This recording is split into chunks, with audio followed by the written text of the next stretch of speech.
me a Parsha story.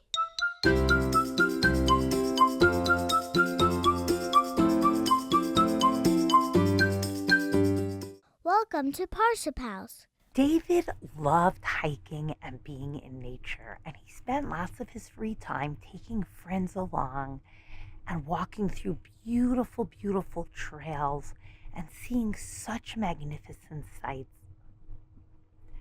As David continued to get stronger and stronger in his hiking, he started climbing mountains, and he found a group of about 10 other men who were really committed to mountain climbing, and they decided that they were going to try to climb to the top of Mount Greatness.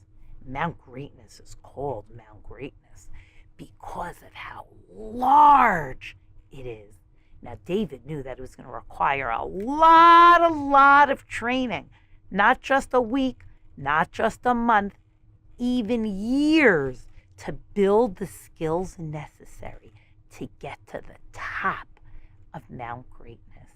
And he asked these other 9 fellows, "Are you in?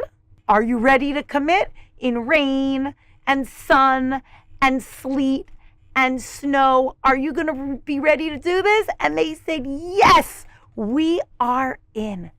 And all of these men started training. They started every morning with 100 push-ups. They bought all different kinds of equipment. They practiced rock climbing. They practiced in mountains and all different areas on many, many different trails. And they practiced with ropes, and they practiced with chisels, and they practiced with sleeping outdoors in all different conditions. And after 3 years, this group, this team was ready. They said goodbye to their families. They said, "We'll see you in about a month. We hope we'll be able to make it in a month. And we'll be back with lots of stories to share." And each of the members left and started out as a group. Whew. It took days and days that led into weeks and weeks. It was hard, very, very hard. They had to sleep sometimes in places in the mountain where it was broiling hot, and other nights where it was freezing cold. Sometimes they just felt like they couldn't do it, but they pushed each other and encouraged each other. They used the ropes, they used the chisels, they used all the different tools. Can we do it? Can we do it? We can do it. Oh, it was so hard. Some days they really, really felt like giving up, but they kept going. They tried to eat calorie-packed snacks to give them extra bursts when they needed it. They tried to sing songs with one another to encourage them when they needed that.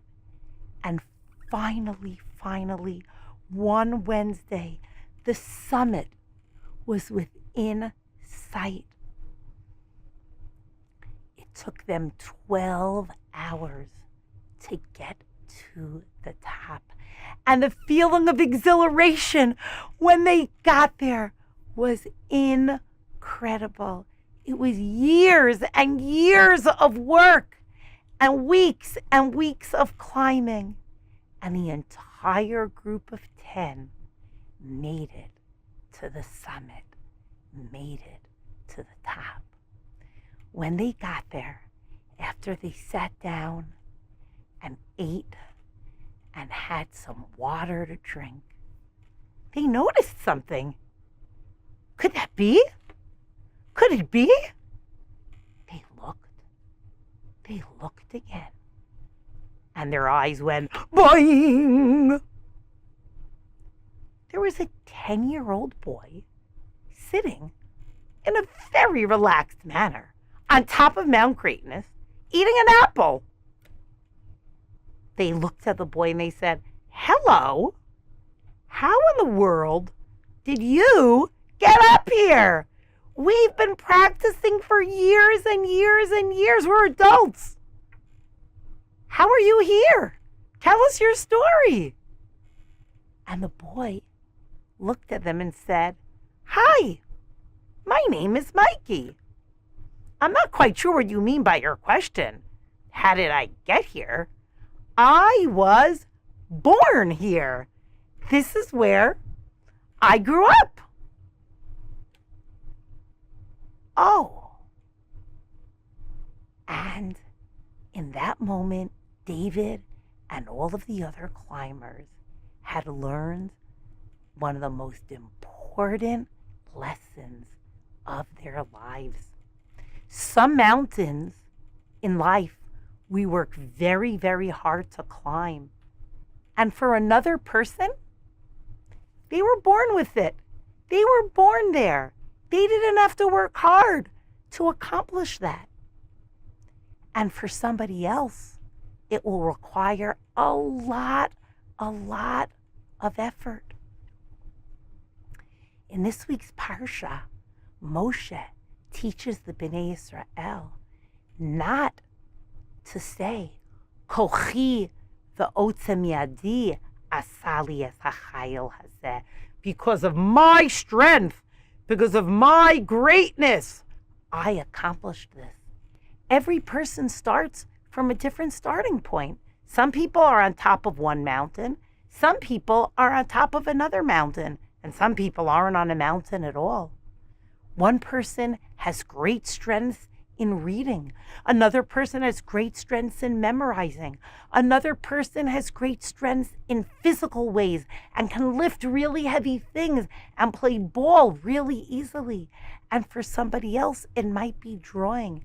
Now, we develop these strengths, but our strengths, the mountains that we're born on, those are gifts from Hashem. That's nothing to brag about. We have to use those gifts, use those talents, develop them, and bring so much goodness to the world with them. In that make-believe story about David and his friends getting to the top of the mountain and finding a boy that lived there, they learned that for that boy, it was nothing. And they had spent years and years and years training. Let's not brag about where we're born and what we have and which mountains we're already on top of. Let's work hard to strengthen ourselves in those areas, to operate from strength without bragging, and to develop other areas and to help different friends develop and help them from our place of strength. In that way, we can become people that aren't braggers, but are doers, that are grateful for the gifts that Hashem gave to us. Shabbat Shalom to all.